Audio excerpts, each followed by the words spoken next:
सारे ही मराहिल के अपने मसाइल होते हैं। इन सब में इंसान को किसी न किसी तकलीफ से गुजरना पड़ता है।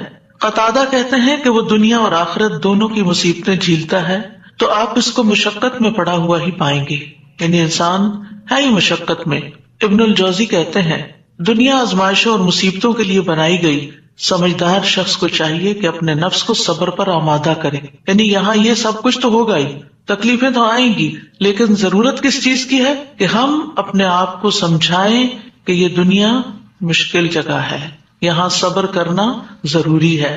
दुनिया मोमिन के लिए कैद खाना है।